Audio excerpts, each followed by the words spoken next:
Hey everyone, I have just finished reading The Fade Out, number 6. It's a very dense issue. A lot going on here. I had a lot of little thoughts about it. One of them is when this series started 6 issues ago, I felt like my focus was on the writer character who actually has writer's block and isn't really writing. But now I feel like I'm shifting over. We're still getting lots of narration about him, but we also get a lot of narration about Gil, the writer who's been blacklisted. Well, everything here, if you haven't been reading The Fade Out, is Hollywood focused on the writers, but not entirely. In like the early 1950s or late 1940s, when they had the McCarthy-era blacklist, and lots of people lost their jobs because maybe they'd been a member of the Communist Party when they were in college or something like that. Which, if you were of this generation, that was very common in the 20s or 30s. Being a member of the Communist Party was a much more typical thing to do in the United States than it was later, before the Cold War started, I suppose. And so anyhow, it's interesting to see this shift in my attention. And what I've also noticed over the course of these issues is feeling like the real story, the real tragedy, is the women characters, who are still kept way in the background, as if the writer thinks the male characters are the more interesting characters, and yet really the stories of the women characters are what we really want to know, and have the super poignancy. We see a black character on the cover here, but his significance is not revealed. He just gets a few panels. He's a new trumpeter in Desi Arnaz's band. So, we could follow the tragedy of black characters in Hollywood at that time too.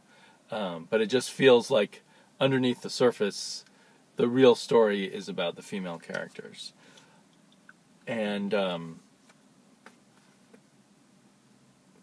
this is a hard book to talk about, especially as I'm trying to talk about it right after I've read it, so without any deep thought or anything. Not that I usually have time for deep thought. But,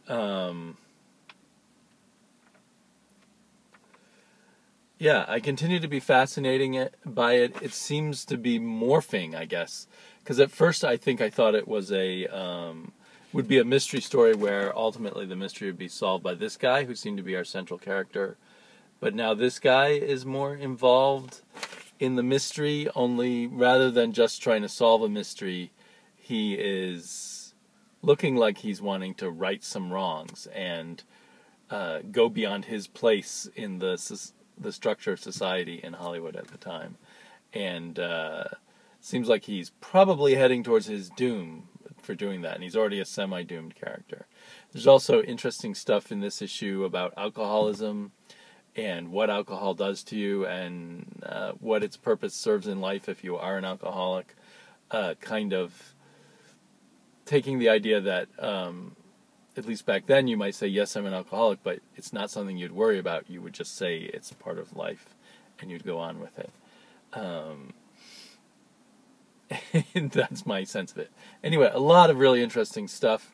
There's also, to me, I don't know quite how to put my finger on it, there's a lot of narration by a narrator. It's telling us the thoughts of some of the characters, basically the two writer characters. Seems to switch back and forth between them for the most part, at least in this issue. But it's almost like someone is dictating the story to you. Let me see if I can. He wanted to tell Dottie everything. Just like he wanted to tell Gil, he thinks he's remembered someone from the night Val's murdered. It's almost like someone's doing a plot summary while the characters are walking around. And the plot summary kind of tells us what the character's thinking, but indirectly in a way, if that makes sense. So for a comic book, it's a very unusual narrative style. It's neither the old-fashioned kind of omniscient narrator or the Stan Lee kind of narrator where you know it's Stan Lee talking to you, nor is it like the modern narration, which is really just telling you exactly what someone's in someone's head in a sense. Who is talking to us? Who is the narrator of this story? Ed Brubaker, I guess, telling you. It's almost like notes. It's almost like reading bits of his notes from the story that he hasn't finished yet, if that makes sense. So that makes me want to go back and look at how the narration is done, if I ever have time, go back and sort of see how all this is constructed. Is it being constructed on the fly? Is the story literally morphing as it goes along and as Ed Brubaker changes his mind about what he's doing here? Or is there a full, complete plan, and my perception of what's going on in the story is morphing and changing as I read it? Anyway, those are my initial thoughts on the Fade Out. I did that little video where I timed some comic books. I did time reading this one. It took me 14 minutes and 34 seconds to read, and it felt like a long, dense read. And I feel like I could certainly go back and read it. I didn't even read the back cover yet. And there's text matter, and I just haven't been reading the text matter in here. There's an article on our gang, because there's obviously some of the people in here, particularly this black actor, have been members of an our gang-like TV or movie series from the past. So yeah, it feels like a horror story and a detective story. Horror in the non-supernatural horror way, but just the horror of humanity in a number of ways. Pretty darn depressing and pretty brilliant. Talk to you again soon, or in a few seconds. So it probably took me 3 minutes to read Trees, and now I wish I'd timed it. Extremely quick read. And I enjoyed it. This is totally just like a sliver of a chapter in a graphic novel. Do not pick up and try to jump on Trees with issue 9. Find it from the beginning, wait for the trades. This is just a little bit at a time. I love the way it looks, the color and the art, which is by the same person. I love little touches about how they show us time going by, and little character touches that are thrown in, but there's just a few pieces in this issue.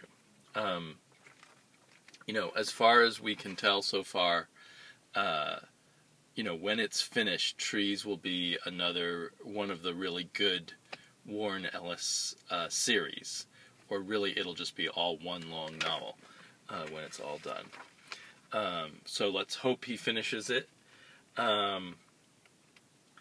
There's not much else I can really say. So I will continue to report back to you as I read each comic. Talk to you later. Bye-bye. Hey, so after about an hour of trying to get my daughter to sleep, I have had a chance to read Thor number 8. This just came in the mail today, one of my mail subscriptions. It was a nice, perfect copy, actually. Unfortunately, I have the big reveal at the end of this issue spoiled for me online. I tried really hard to avoid it, but ended up accidentally seeing it almost immediately the day this issue came out. Was that last week or the week before? There was a lot I liked about this issue. It was fun seeing this huge cast of female characters coming to fight the Destroyer. I didn't like that the defeat of the Destroyer was just Odin pulling back and realizing that he was in the wrong, sort of. I thought there'd be more complications with Odin's brother, the evil Kull, I think his name is. And it really was a very simple issue. And also, it wasn't Thor discovering who it was, or sorry, Odin's son, the old Thor, who's been over the past, I don't know what, 5 issues trying to figure out who she is, and so he fails to find out who she is. He finds out he's wrong because he concluded it was Roz Solomon, which we thought it was last issue. And then it's just revealed to us, the audience, at the end. It could have been revealed to us, the audience, all along, right? So we have this false story, in a way, that we were following, that Thor was on the trail of it. I suppose you could say it was clever that Thor never does find out, but we know. But, you know, when he crossed the person that it turns out to be off the list, I thought, really? Are you sure you want to cross her off? So you would think he would go back and double check, but instead he's just puzzled and whatever. There was a nice Roz Solomon moment. I think in a way I wish it was Roz Solomon, because I like that character a lot, and she's very active and proactive. She's a very strong character. But the character they did choose was a good choice too, and a very interesting, complex situation. The only thing is, at the end, just for people who haven't seen, I'm trying to keep the Thor identity. It's possible someone out there doesn't know, so I'm trying to keep her identity secret in case you're going to read it in the trade or whatever.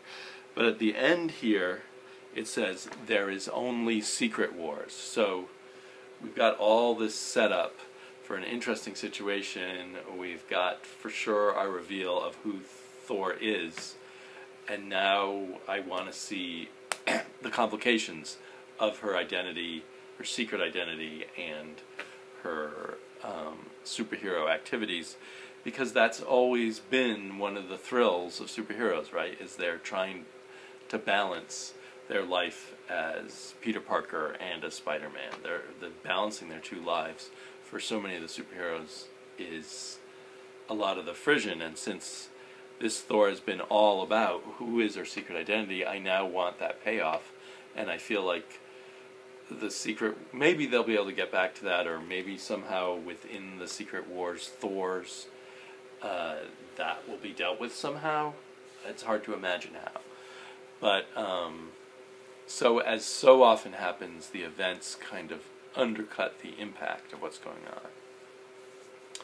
The other thing is, I guess I probably said it before, but I think that the colorist, Matthew Wilson, plays a huge part in what makes the art so great in here. Russell Dauterman has a lot of great compositions and stuff. He's a pretty good storyteller, but when you look closer at his faces or his not his anatomy, but his anatomy in action is kind of awkward, and his faces are just kind of so-so, and sometimes they're kind of doll-like. So they're okay faces and stuff, but a lot of the dynamicness of this art seems to come out of the color. I've always noticed that Matthew Wilson was a good colorist, and here it seems almost, it's like back in the old days when there was like a superstar inker who could take an okay artist and make him look fantastic. I feel like Matthew Wilson here is being the colorist who can make a decent penciler, or penciler inker in this case, a decent line artist look amazing, and bring everything up to a heightened level. So, well, I hope I can just ignore Secret Wars and come back to Thor. We'll see what happens. I don't, like, I get this via subscription. I think I have 12 more issues of Thor. I think I renewed it already. So I don't know if I'll be getting the Thors through my subscription. If I don't, I will probably just read them digitally later. Although one of the most tempting things to me in Secret Wars is the idea of a comic book about a whole bunch of Thors. So I just don't know whether I'll be getting it in the mail or not. So,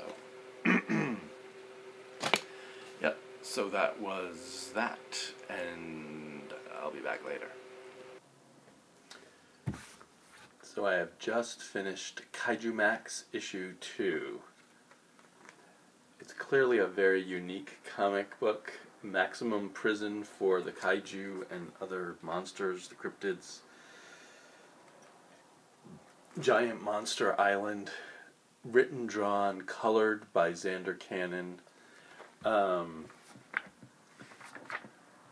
He's really doing a really good job of it.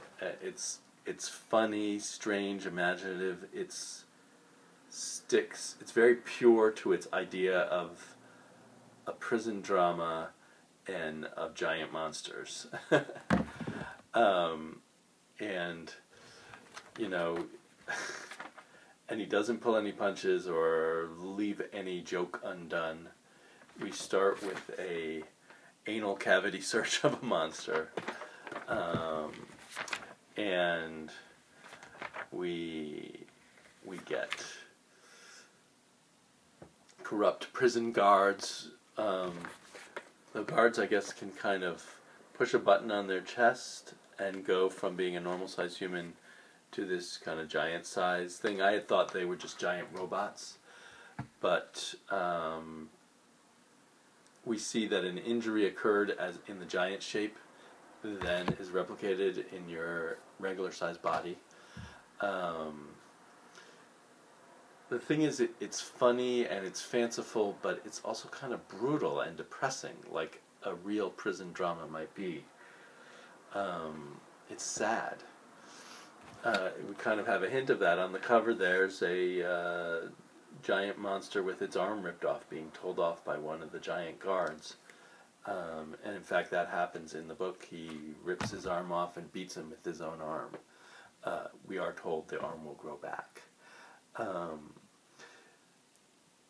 But yeah, it's just kind of sad all around. So it's so amazing in some level, but I'm not going to put it on my pull list. It is the $3.99, which is supposed to be the wait for trade for me. When I found the first issue, you know, there'd been no hype around it. I didn't know what it was, and was like, "Ooh, what's this strange thing? I think I'll buy it." It's probably worth $3.99. I mean, it's definitely cool. It's just, do I want my giant monster stories to be depressing? Maybe that's the late at night. Maybe if I read this, you know, at lunchtime or something, it would be different.